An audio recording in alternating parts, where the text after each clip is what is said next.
Today we're here to meet to renew our citizens' lawsuit against the EPA, U.S. EPA, for their failure to comply with the Federal Clean Air Act. 1 year ago, we actually stood right here in this same place to initiate a legal challenge against EPA Regional 4, and that's Atlanta, charging that North Carolina granted a permit to Duke Energy combustion turbine project in Hamlet, North Carolina, that was in violation of the Federal Clean Air Act and environmental justice laws. So that petition said then, in sum, the permit allows excessive emissions of air pollutants that are having a negative impact on the public health and allows an ongoing environmental injustice, and we called the EPA then to object the permit, and it's been over 300 days and no response. September the 17th was actually the day, it was our 1 year anniversary of filing that first legal challenge to the EPA on this permit. Over 300 days late,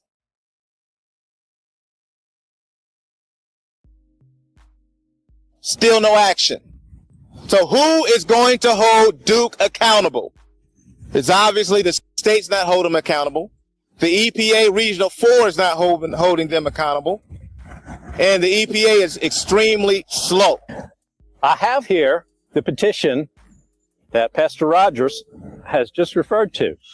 And it is dated September the 17th, 2015. Just 1 year after our original petition under Section 505 of the Clean Air Act. The petition states that the North Carolina Department of Environment and Natural Resources, their Division of Air Quality, has failed in its oversight of this facility and has issued a permit which we find many troubles with. There are 5 points that we raised. 1, failure to provide meaningful public participation. 2, failure to assess the common control of Duke Energy Progress and Piedmont Natural Gas electric power turbines, both located at the same site in Hamlet. 3, failure to require alternative compliance procedures under the Clean Air Act. That would be maximum achievable control technology to reduce the pollutants coming from the plant and reducing their impact on health. And finally, failure to address environmental justice issues. Lack of EPA response, 300 days, as Pastor Rogers has just pointed out. We submitted that document on September 2014, and over a year later, all we have gotten back is a pro forma or simply a courtesy letter saying, we got your letter, and we're too busy to deal with it. I think it is exactly what characterizes it. Failure to assess common control of Duke Energy Progress and Piedmont Natural Gas. There were several turbines which were removed from the power plant permit, which we dispute, and our petition goes into some length about that very subject. This is an illegal act. The failure to require alternative compliance procedures under the Clean Air Act. The combustion turbines operated by Duke Energy Progress emit enormous amounts of volatile organic compounds. They are powered by liquid fuel, mostly diesel, and more natural gas. Natural gas was supposed to be a cleaner fuel, but it's turned out to be not a cleaner fuel because many thousands of pounds of formaldehyde is emitted into the air every single day that plant operates. Also benzene, a known human carcinogen, in addition to nitrogen oxides and many other compounds which are have a negative effect on human health. There's a failure to address environmental justice issues. The core of environmental justice is that there should not be a disproportionate impact on any ethnic group. In this case, we're talking about population of Richmond County, for example, which is 31% black, which is 41% above the state average, and 28% of the residents live below poverty level compared to the statewide level of 16.8%. In other words, Richmond County has 47% more of its people living below poverty level than other counties in North Carolina. And I just want to add to that, 86% of those that just live within a 6-mile radius of the power plant are African Americans. That's exactly right. The closer you get to the plant, the more stark is the comparison. For example, in the town of Dobbin Heights, That's right. 83% of the residents are African American. 32% of the population is below the poverty line.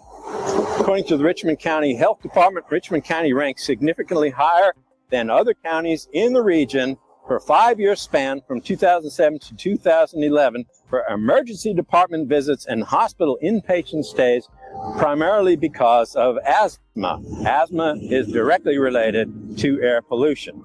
We believe, and we have requested from the EPA, that they reopen the Richmond County Combustion Turbine Facility Permit. This is within the power of the United States EPA. EPA is our backstop against a bad job done by the state of North Carolina. So one or the other has to do the right thing here. We also feel that the disproportionate impact should be corrected by a disproportionate amount of pollution control. That is, to make up for the disproportionate impact of the pollution on the community, there should be an extra level of pollution control, and that would be the maximum achievable control technology, which the state of North Carolina has failed to require, and now the EPA seems to be playing cat and mouse with us in terms of their failure to respond. We will not give up until the EPA responds, and we will be doing further things in the upcoming months. Eddie, my name is Deborah David. I'm the treasurer of the Concerned Citizens of Richmond County, a resident of Hamlet, and I want to speak a little bit on Duke Energy. Ever since Duke Energy shift to natural gas, the pollution has tripled in that county, and I've been living there all my life, and in the past several years, the pollution has got worse. I have an associate, Kim McCall, a member of the Concerned Citizen of Richmond County that live within a half a mile of Duke Energy plant. She's been having respiratory problems in the past year, more than I ever seen. I never known her to have any asthma or any kind of breathing problems until the past year from this pollution coming from Duke Energy. I believe, and she also believes, and other members of our group believe, that the health problems are coming from the pollution that Duke is producing out there in that area. And our group has tried for over a year to make sure Duke and the state is held accountable. But it's shameful that the EPA region has also dropped the ball. What I've seen out there, and I've seen it with my own eyes, I drove out there and I've seen smoke and I smelled the smoke. Of course, I went there this morning, but it looked like fog in some other areas. But when I went out there, it smelled like smoke. I went to go pick up the flyers. It smelled like smoke out there this morning, and I seen a long line of smoke going straight across and nothing on the outsides of it. We know that formaldehyde is one of the big toxins coming out of a natural gas-fired power plant. And so some of the testing we will initiate. Apparently, we're left to our own devices. EPA won't listen or is too busy to listen, and I think we're left to our own devices. And so, like we have done in other places, we will begin doing our own testing program. And so we hope to have results from that sometime in the next few months. We'll begin that program very soon. But the one thing about it in Richmond County, our asthma rate is so high, nobody's concerned about it. Everybody getting asthma, not even worried about it. Duke Energy is part of the problem. It seems like the EPA is ignoring us. But we are not going to stop. We're going to keep going, because the Concerned Citizen of Richmond County and all the surrounding county, we're not going to let Duke dump this on us like this. we're going to keep fighting.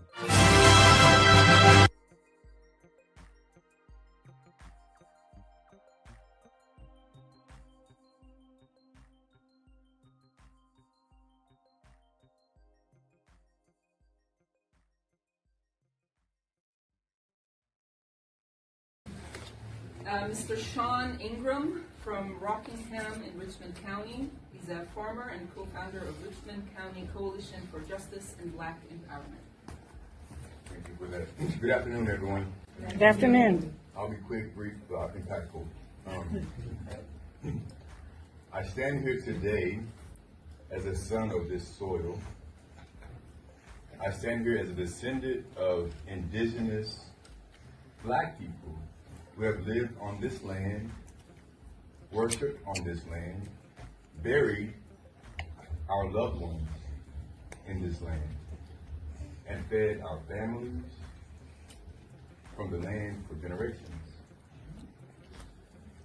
We are farmers. We are land people, Black people who have lived on this land, worked this land, worshiped on this land, and buried our loved ones on this land. We come from people who knew how to survive from the ground beneath their feet. Long before corporations came here with promises, our ancestors were here with plows, mules, gardens, tobacco fields, churches, schools, cemeteries, and communities. Our family history and community records show that our people were here before 1769.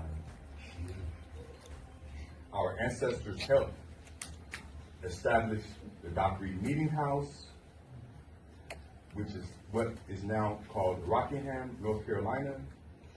This means our roots in Richmond County go back before the founding of the United States itself. So when we speak today, we're not asking for permission to belong here. We are already belong here.